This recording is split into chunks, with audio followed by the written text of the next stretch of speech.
Welcome to Algebra 2. Today we're going to be discussing properties of logarithms. Now up until now, in order for us to solve logarithm equations, we had to be able to convert it to an exponent. In order to convert it to an exponent, you needed a single logarithm. Properties of logarithms are going to be ways that we can rewrite logarithms into just one. So here are our three main properties. First, log base b of m times n is equal to log base b of m plus log base b of n. So if we are adding two logarithms together that have the same exact base number, it is the same as multiplying those two values m and n together. Second property, log base b of m over n, so dividing, is equal to log base b of m minus log base b of n. Similarly, if we are subtracting two logarithms with the same base number, that is the same as dividing the two values together in one logarithm. And our third property, log base b of m to the p power, is equal to p times the log base b of m.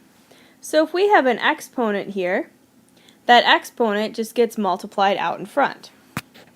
So what we're going to do for starters is we are going to use these two logarithms that I've given you to approximate the following. Now something I want you to note is that your calculator is not going to help you find the logs here. Your calculator has log base 10 built in. So anytime we want to find log base 10, we can use our calculators. But here we're finding log base 3's, so your calculators will not help you. So we're going to use the fact that we know log base 3 of 5 is approximately 1.4650, and log base 3 of 20 is about 2.7268.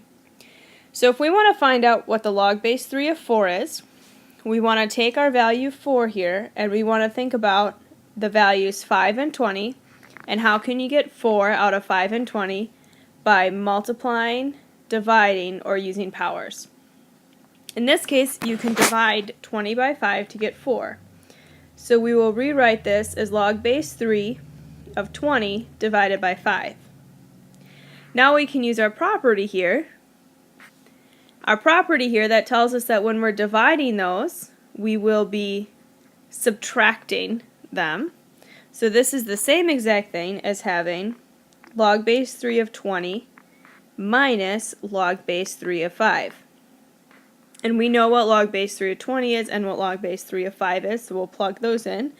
So this is 2.7268 minus 1.4650. And when we subtract these two, we end up getting 1.2618. So that's our approximation for log base 3 of 4. We're going to do the same thing now for log base 3 of 25.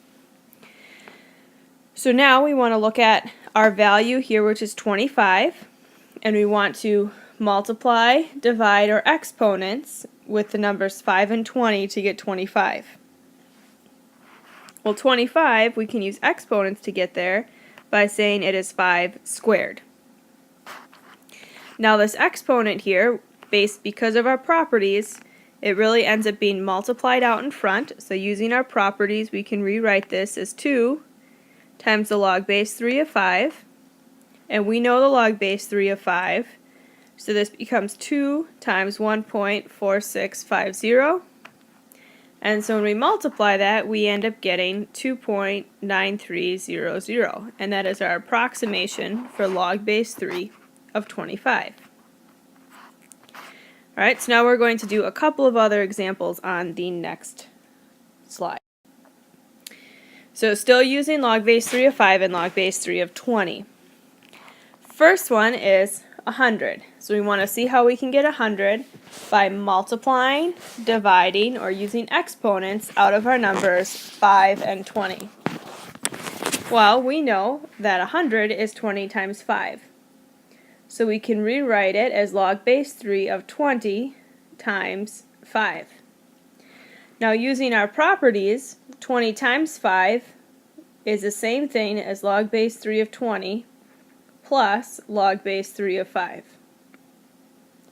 Well, we know log base 3 of 20 is 2.7268 plus log base 3 of 5, 1.4650. When we add these two together, we get 4.1918. So that's our approximation for log base 3 of 100. Alright, log base 3 of 45. So once again, we want to look at 45 and 20 and 5, multiplying, dividing, or exponents. So when you start thinking of 45, you go, well, okay, 45 is 5 times 9. Well, there's 5, but we don't have 9 up there.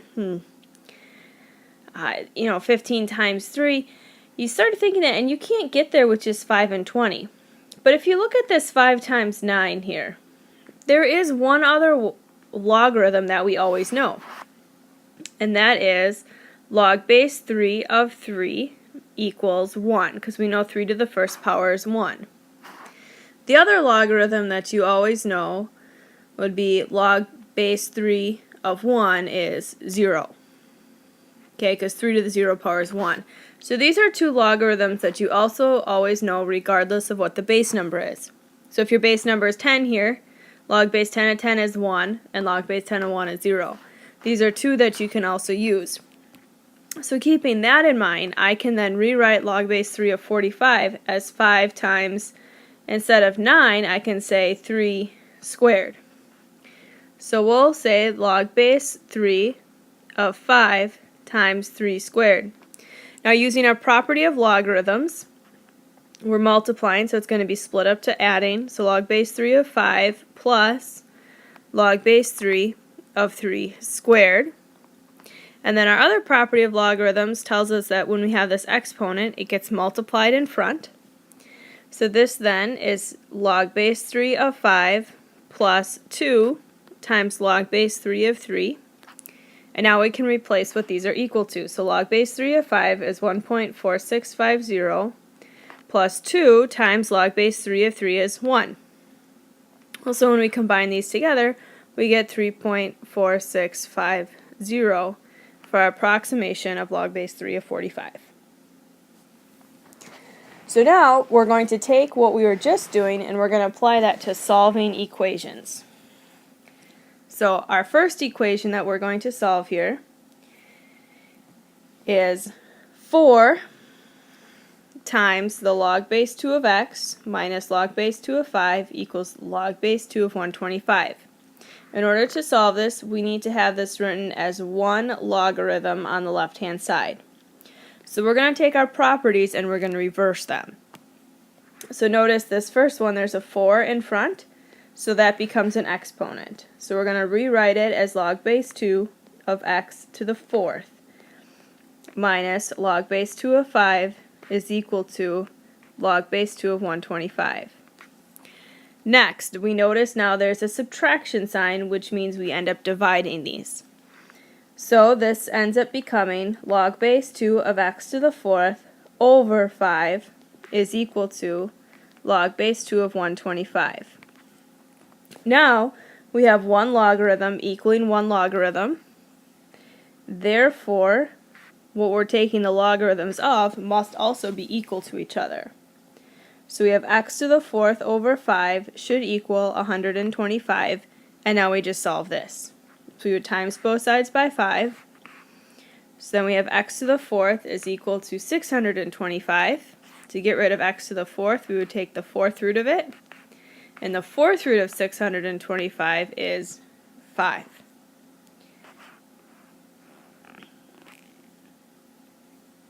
So our solution for this one is 5.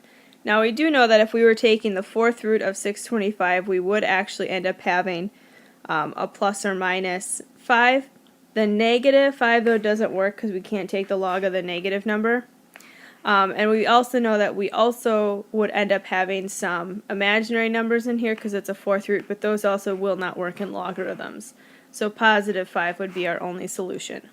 We're going to do a couple more examples like this.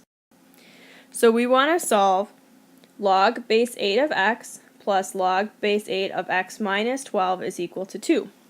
So first off, we need to look and see that we are adding here. So using our properties, when we add, we're really multiplying. So we're going to write this as log base 8 of x times x minus 12 equals. Notice on the right hand side there is no logarithm. So we need to create our own logarithm here. How we can do that is, since these base numbers are 8, if we just think of this as timesing this side of the equation by 1, which wouldn't change it at all, we would times it by log base 8 of 8, because log base 8 of 8 is just 1. So anytime we're missing a logarithm, we want to add a logarithm on or multiply a logarithm on that just equals 1. So the base number and the number inside have to match.